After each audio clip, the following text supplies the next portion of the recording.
সবাইকে সকালের ঠান্ডা ঠান্ডা শুভেচ্ছা জানিয়ে আমি সংযুক্তা কালো ভ্রমর চ্যানেল থেকে উপস্থিত হয়েছি ডুয়ার্স ভ্রমণের আমাদের দ্বিতীয় পর্ব নিয়ে।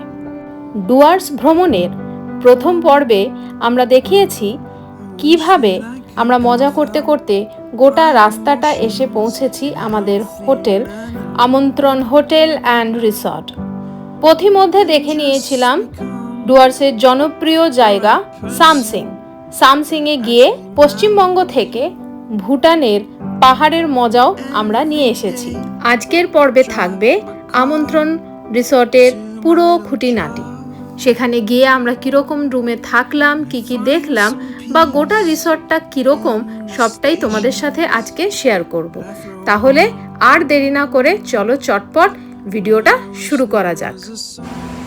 আচ্ছা দেখো, ওই হচ্ছে আমন্ত্রণ হোটেলের মেন বিল্ডিং, যেখানে বোর্ডাররা থাকতে পারেন, মানে তোমরাও যদি আসো ওখানে থাকতে পারো। ওখান থেকেও নদীর ভিউটা খুব ভালো পাওয়া যায়, কিন্তু আমরা প্রেফার করেছিলাম নদীর একদম কাছে থাকতে। আর এই যে সিঁড়িটা দেখছো, এই সিঁড়ি ধরেই তোমাদের এগিয়ে আসতে হবে যারা কটেজ নেবে বা মনে হচ্ছে যে রিভার সাইডে যাবে, এনজয় করবে, তাদের জন্য বলে দিই এখানে 3টে কটেজ আছে, 3টে রুম আছে। হ্যাঁ, তো ওটা হচ্ছে J1, এটা J2, এটা J3। তো ফার্স্টে আমাদের J1 দেওয়া হয়েছিল এইটা, তো এটাতে একটু সমস্যা আছে বলে আমরা শিফট করে J2তে এলাম, এবং J3ও আমরা দেখেছি। তো যারা মনে করছো যে এখানে কোন রুমটা নেবে, কোনটা বেশি বেটার, তাহলে আমি যেহেতু 3টে রুমই দেখেছি, আমি বলতে পারি যে তোমরা একদম এলে J2, রুম নাম্বার J2, এটা ভীষণ ভালো।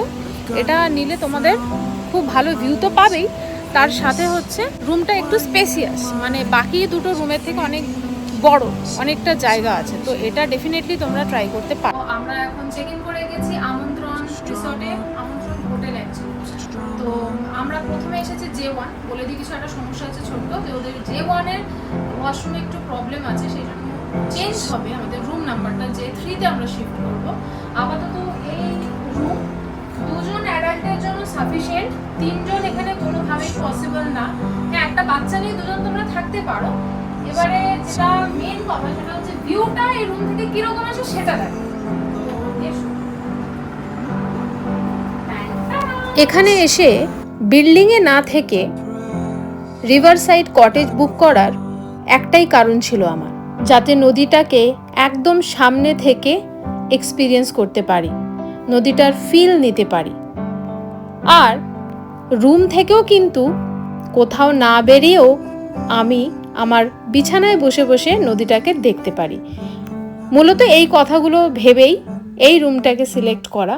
আর আমরা যারা পাহাড় ভালোবাসি, পাহাড় প্রেমীদের কাছে এরকম একটা ভিউ মানে স্বর্গীয় একটা অনুভূতি।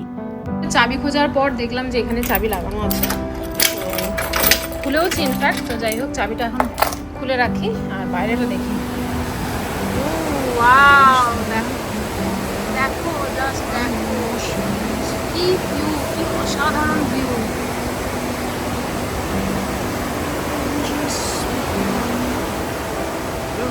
এখন যেহেতু বর্ষাকাল, নাহলে দেখতেই পাচ্ছ যে এখানে কিন্তু সন্ধেবেলা বসে আড্ডা মারা যাবে। এই পাশেরটা হচ্ছে J2 আর তার পরেরটা হচ্ছে J3। আমরা এসেছি ওই দিকটা থেকে। তোমরা কিন্তু জানিও যে ভিডিওটা দেখে তোমাদের কেমন লাগছে, জায়গাটা কেমন লাগছে।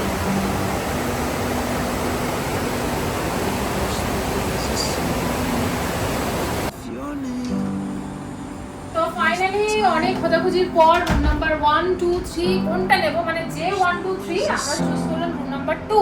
এবার রুম নাম্বার 2 এ দেখো এখানে বেড আছে, এখানে বসার একটা অ্যারেঞ্জমেন্ট রয়েছে, ওখানে একটা ছোট্ট আলমারি, ওই দিকটাতে টিভি, এদিকে রয়েছে একটা টিভি, এইদিকে আছে একটা এসি, আর এইখানে একটা ছোট্ট ওই ডাইনিং টেবিলের মতন করেছে, বা ইভিনিং এ স্ন্যাক্স খাওয়ার জন্য এটা একটা খুব ভালো কাউন্টার করেছে।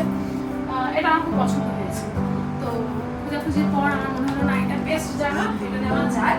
আর ভিউ তো তোমরা আগেই দেখেছো, 3টে রুম থেকে কিন্তু ইকুয়ালি সুন্দর ভিউ পাবে।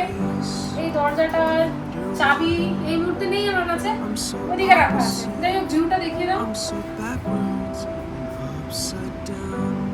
ভিউটার জন্য এবার একটু বাথরুমটা তোমাদের দেখিয়ে দিই। বাথরুমের দরজাটা আবার এদিকে খোলে। এই হচ্ছে বাথরুম।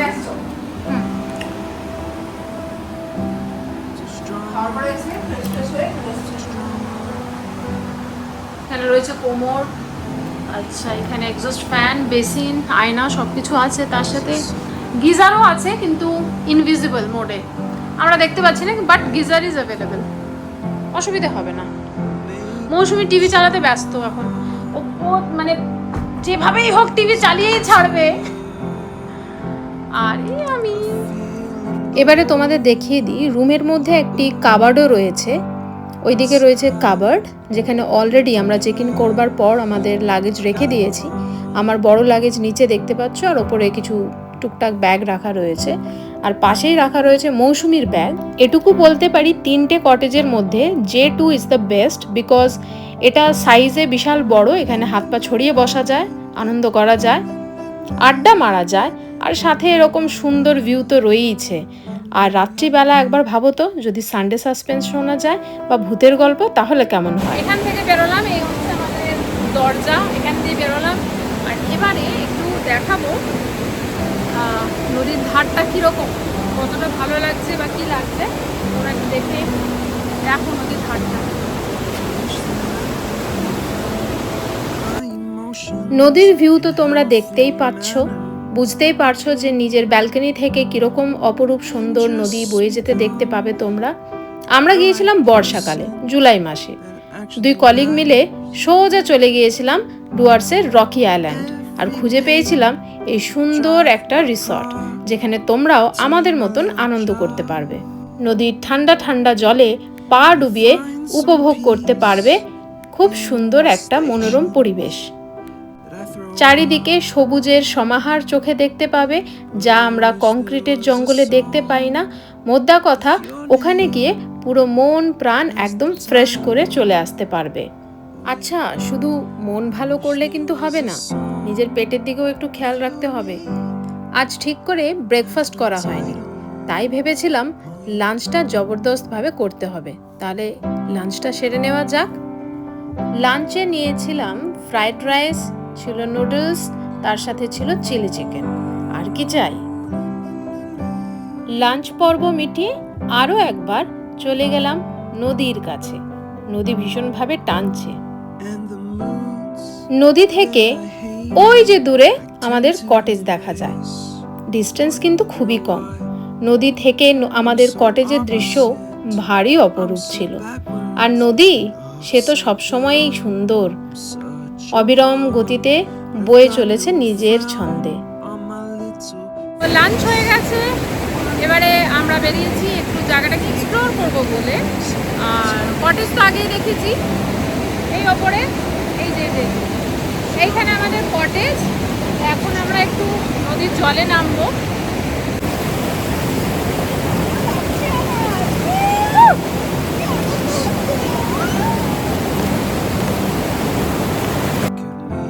এখানে নদীর জল কিন্তু ভীষণই স্বচ্ছ, পা পর্যন্ত দেখা যাচ্ছে। ডুয়ার্সে এসে মূর্তি নদীর পাশেই এরকম এক অপূর্ব জায়গায় থাকবো, এটা কিন্তু আগে কখনোই ভাবিনি।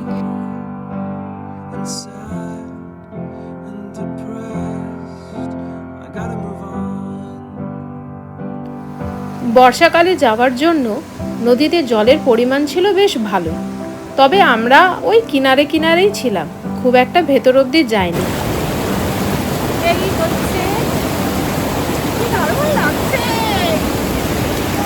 মৌসুমি আগে থেকে বসে আছে, আমরা অনেক ফটো তুলে নিয়েছি, অনেক আর এই হচ্ছে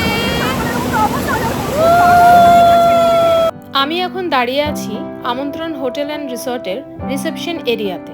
এখান থেকে বিন্দু, ঝালং, ডালগাঁও, সুনতালেখোলা প্রত্যেকটাই খুবই কাছে। দিনের দিন গাড়ি বুক করে একদিনেই আপনি এখান থেকে এই সমস্ত জায়গা এক্সপ্লোর করতে পারবেন। হোটেলের চেক আউট টাইম 11টা এবং চেক ইন টাইম দুপুর 12টা। আরও এরাদের বিভিন্ন হোটেল রয়েছে, তারাপীঠ, সুন্দরবন, দীঘা, ডুয়ার্স, চিলাপাতা। আর রকি আইল্যান্ড তো আছেই, যেখানে আজ আমরা দাঁড়িয়ে রয়েছি। প্রত্যেকটি ঘুরে দেখার জায়গা এখান থেকে কতটা দূরত্বে তা আপনারা ভিডিও পজ করে দেখে নিতে পারেন। সন্ধেবেলায় আলো জ্বলার পর হোটেলকে দেখতে লাগে ঠিক এই রকম মায়াবী, তার সাথে ঝিঝি পোকার ডাক এক আলাদাই অনুভূতি এনে দিচ্ছে। আর একটু এগিয়ে বাঁ দিকে ঘুরলেই ওনাদের রিসেপশন এরিয়া। এটাই হচ্ছে ওনাদের রিসেপশন এরিয়া, যেটা দেখালাম তোমাদেরকে একটু আগে, শেয়ার করলাম তোমাদের সাথে। আর এই আমন্ত্রণ রিসর্ট লেখা আছে। আর এই হচ্ছে ওনাদের ডাইনিং এরিয়া। এই যে সামনের অংশটা দেখছো, সামনের যে পোর্শনটা, এটা হচ্ছে ওনাদের ডাইনিং এরিয়া। তো দেখো কি সুন্দর লাইট দিয়ে সাজানো আছে। দিনের বেলা আমরা খেয়েছিলাম, বাট তখন তো লাইট ছিল না, কিন্তু এখন দেখো জায়গাটা। দুপুরের লাঞ্চ আমরা ওনাদের এই যে ডাইনিং এরিয়া আছে এখানেই বসে কমপ্লিট করেছিলাম। আর একদম নদীর কাছে হওয়ার দরুন নদীর জলের কলকল আওয়াজ শুনতে শুনতে দুপুরে আমাদের আহার ভোজন করেছিলাম। এক আলাদাই অনুভূতি হচ্ছিল।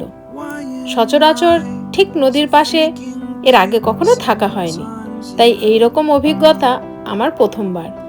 আশা করি যারা এখানে আসবে বলে ঠিক করছো তারা নিশ্চয়ই একবারের জন্য হলেও লাঞ্চ অথবা ডিনার বা ইভিনিং স্ন্যাক্স এই জায়গাতে বসে করুন, দেখবে খুব ভালো লাগবে। দুদিকে অ্যারো দিয়ে দেখাচ্ছি যে এই দুটো রাস্তা ধরেই কিন্তু নদীর কাছে যাওয়া যায় বা কটেজেও যাওয়া যায়। এই সোজা নিচে যদি আমরা নেমে যাই তাহলেও নদীর পার পড়ে। এইটা আমাদের কটেজ, একদম নদীর পাড়ে। 3টে রুম আছে টোটাল, আমরা নিয়েছি মাঝের রুমটা, J2, J1 একটু প্রবলেম ছিল।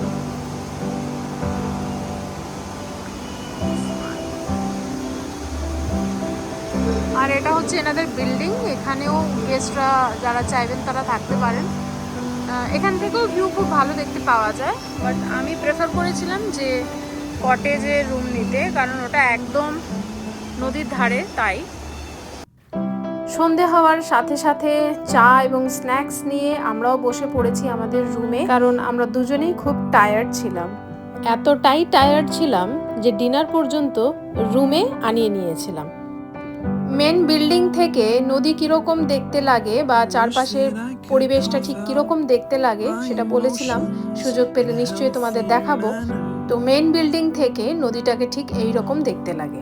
কি আমরা সবাই এরকমই একটা জায়গার সন্ধানে থাকি। তো পরের দিন সকাল হতেই অ্যাজ ইউজুয়াল আবার আমি হাজির হয়ে গেছি নদীতে, কারণ মূর্তি নদীর ধারে কটেজ নিয়েছি। আর আমি যদি মূর্তি নদীর জলে বেশিক্ষণ পা ডুবিয়ে না বসি তাহলে এই সমাজ কি আমাকে মেনে নিত বলুন তো? সেই জন্যই একটু বেশি সময় ধরে বা বলতে পারেন সারাক্ষণই আমরা নদীর জলে জলকেলি করেছিলাম।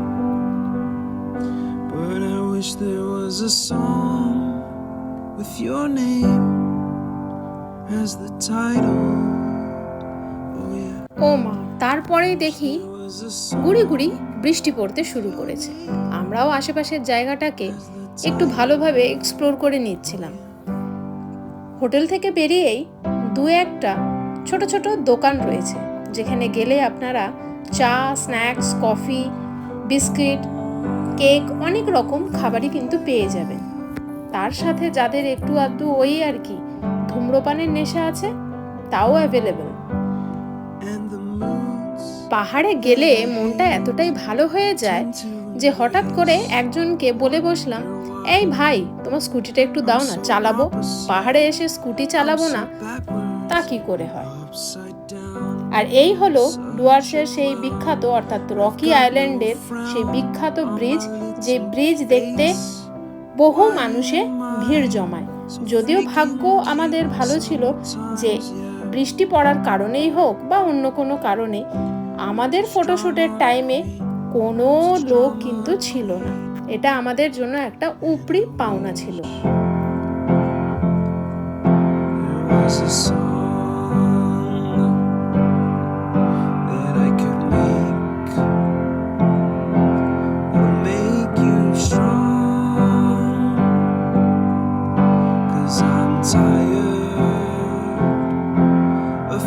বর্ষাকালে পাহাড়ে যাওয়ার শখ ছিল আমার বহুদিনেরই, কিন্তু কখনোই তা সম্ভব হয়নি। হঠাৎ করেই তাই ঠিক করে বেরিয়ে পড়েছিলাম বর্ষাকালের মেঘ জমা পাহাড় দেখব বলে। আর সেই সৌভাগ্য আমাদের হয়েই গেছে, সে তো ভিডিওর মাধ্যমেই প্রকাশ্য। পুরো মেঘ ভেসে রয়েছে একদম ডুয়ার্সের ঘন জঙ্গলের মধ্যে। এ কি কম সৌভাগ্যের কথা? পুরো ভিডিওটা দেখে কেমন লাগলো তোমাদের সেটা জানিও। কেমন লাগলো রকি আইল্যান্ডের এই সুন্দর হোটেলে থেকে মূর্তি নদীর জলে আমাদের দুজনের যে আনন্দ ঘন মুহূর্তগুলো ছিল সেগুলো তোমাদের ঠিক কেমন লাগলো? পরের ভিডিওতে থাকবে আমরা এখান থেকে ঠিক কোন কোন জায়গায় ঘুরতে গিয়েছিলাম। থাকতে চলেছে তোমাদের জন্য অনেক কিছু। আমরা ঘুরে দেখব বিন্দু, ঘুরে দেখব ঝালং, ঘুরে দেখব প্যারেন। তার সাথে থাকবে বৃষ্টি মাথায় নিয়ে সুনতালে খোলার অভিজ্ঞতা। তাই এই সব কিছু দেখার জন্য পরের পর্বের জন্য অবশ্যই একটু ধৈর্য ধরে অপেক্ষা করো। পরের পর্ব হতে চলেছে আরও ধামাকাদার। আমার ভিডিও যদি তোমাদের ভালো লেগে থাকে তাহলে অবশ্যই আমার চ্যানেলকে সাবস্ক্রাইব করো। ভিডিওর কন্টেন্ট যদি তোমাদের ভালো লাগে তাহলে অবশ্যই লাইক, শেয়ার অ্যান্ড কমেন্ট করতে ভুলো না। তাহলে আজ আসি।